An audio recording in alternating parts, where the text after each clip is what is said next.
بيمسك شاو من كتفه وبيزعق: أقسم بالله أنت أخويا بجد، من النهاردة أنا وراك في أي حتة.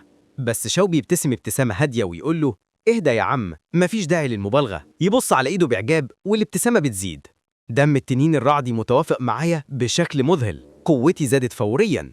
وفجأة إيفا بتظهر جنبه، بتطفو في الهواء بصوت رسوي: مبروك يا شاو على كسر الرقم القياسي، تم تحويل 400 كريدت لحسابك. شاو يسألها بدهشة: طب لو كسرت الرقم تاني هاخد كريدت تاني؟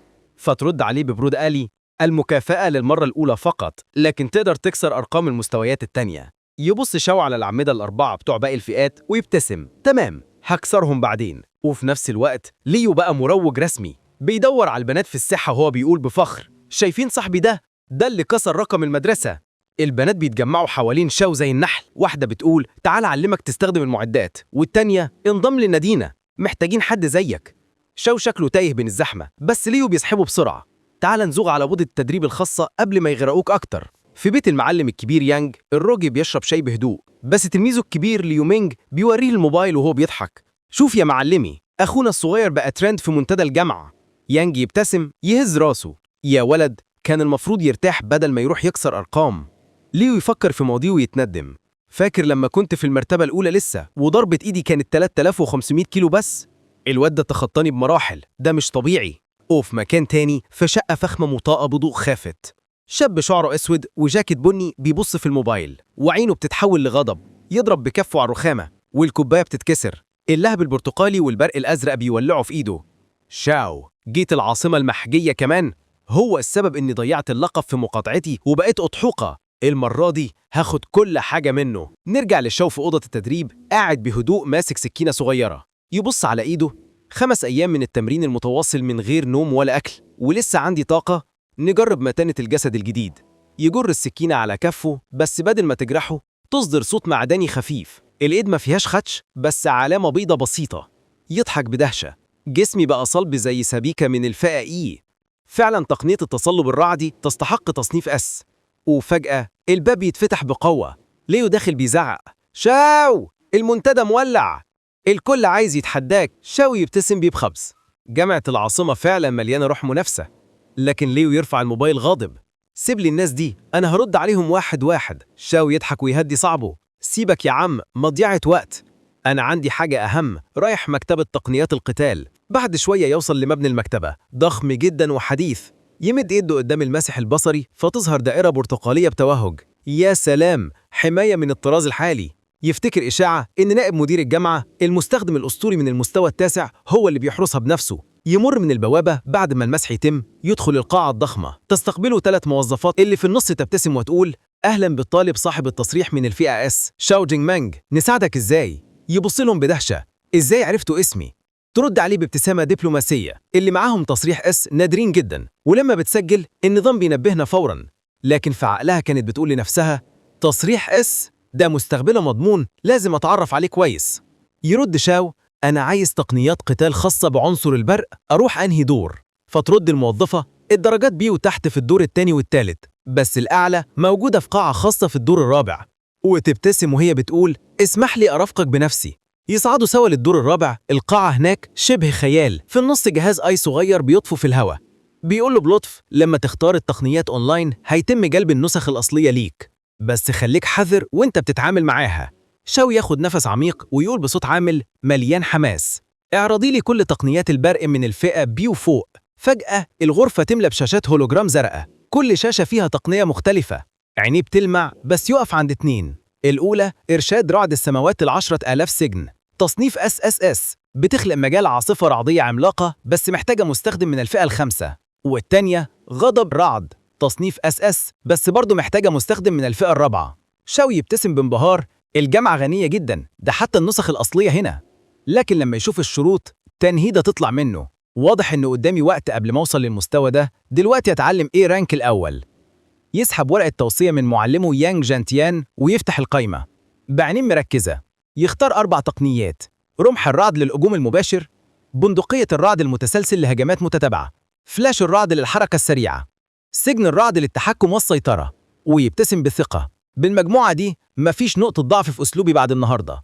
ال AI إيفا تحلل اختياراته بصوت هادي: المتوسط الزمني لتعلم كل تقنية فئة A هو 6 شهور، وتقترح عليه يخلط شوية بتقنيات أضعف علشان التوازن.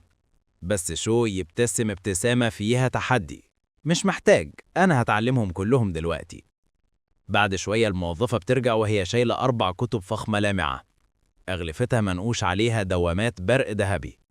شو يمد إيديه ياخدهم وحس يقوله إن كل كتاب فيهم جواه قوة ضخمة. يبص عليهم بإعجاب، حتى تقنيات الفئة سي بتتباع بالملايين، أما دول فدي كنوز حقيقية.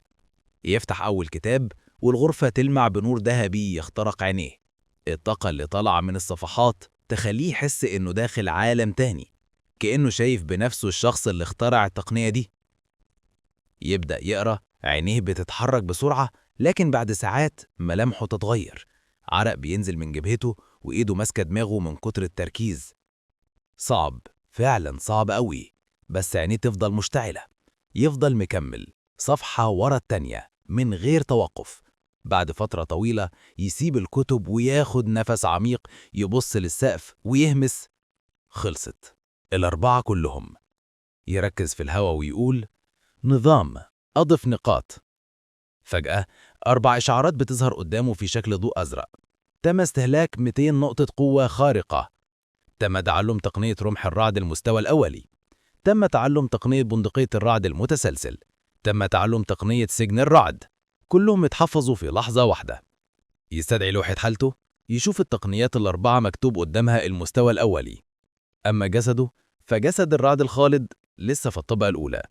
يبص لتحت، النقاط المتبقية 1434. يقف ويشد قبضته والهواء حواليه يهتز. الطاقة الزرقاء بتلف حواليه زي دوامة. يبتسم بثقة جامدة جدا. اللي هيجرب قوتي دلوقتي مش هيعرف هو بيواجه ايه. الليل في فيلا فخمة تاني يوم. ليه وانتاو قاعد على الكنبة بيقول بحماس إيفا بعتت إشعار الاجتماع التحضيري للطلاب الجدد بكرة في ساحة التدريب رقم 1، وعملوا جروب جديد للدفعة، تدخل معانا ولا إيه؟ شو يرد بهدوء ماشي هدخل. ليو يسأله بفضول طب قول لي يا نجمة، اخترت تقنيات قتال من أنهي مستوى؟ فيرج شو ببساطة 4 تقنيات فئة A. ليو يتجمد لحظة. 4 إيه؟ إيه؟ الناس بتتعلم تقنية واحدة في سنة، أنت جبت ال4 إزاي؟ ويضحك وهو بيهز دماغه، واضح إنك مش بتسلك الطرق العادية خالص. بس فضوله يزيد أكتر. بس عشان تشوف تقنيات الفئة إيه لازم تصريح حالي. أنت تصريحك قد إيه؟ شو يرد بهدوء وهو بيرفع كوب الشاي. اس رانك. ليو بيقوم مفزوع من مكانه. اس إيه؟ ده حتى مفيش تصريحات أعلى من إيه؟ وفجأة عينيه توتسع وهو بيصرخ. يعني الإشاعة اللي بتقول إنك مستخدم من الفئة إيه كانت غلط؟ يعني أنت فعلا عندك قوة من الفئة إس؟ شو يبتسم بخبث، واضح إنك لسه بتتعلم حاجات جديدة. ليو يحط إيده على راسه ويضحك بانبهار. يا راجل كنت متخيل إنك قوي بس مش كده.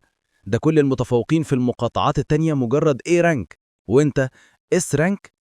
يبتسم ويعمل له لايك بإبهامه. محسوبك أول فان رسمي ليك. بعد ساعات شو في قاعة التدريب بالدور التاني، ماسك رمح تدريب خفيف. يجربه شوية وبعدين يقول خفيف، محتاج سلاح حقيقي.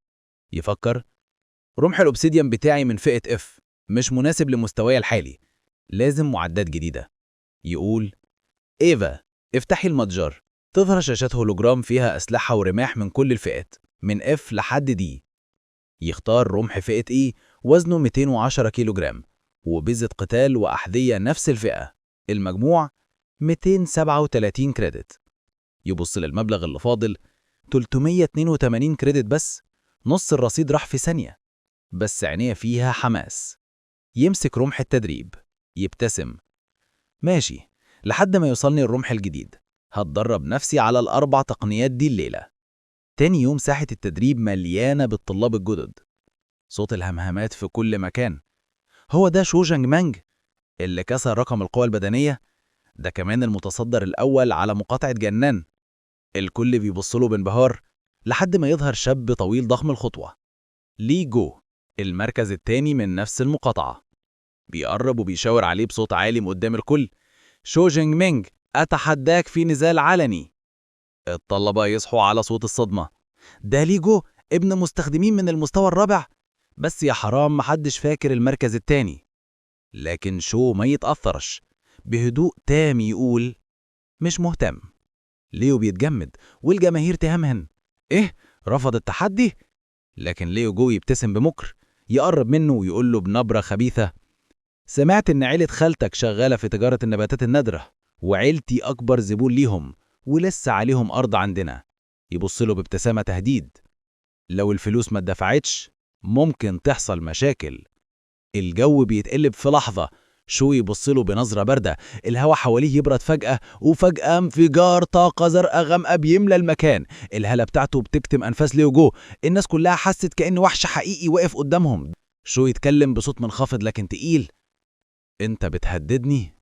ليو جو بيتراجع خطوتين، العرق نازل من وشه. لا طبعا، بس كنت بنبهك. شو يوقف الهالة، يبص له بهدوء: قول لي الزمان والمكان. ليو جو بيتنفس بصعوبة ويقول: بعد 7 أيام الظهر على المنصة رقم 3. شو يبتسم: تمام، بس ما تندمش. الناس كلها تصرح بحماس. مواجهة بين الأول والتاني، المعركة دي هتكون أسطورية.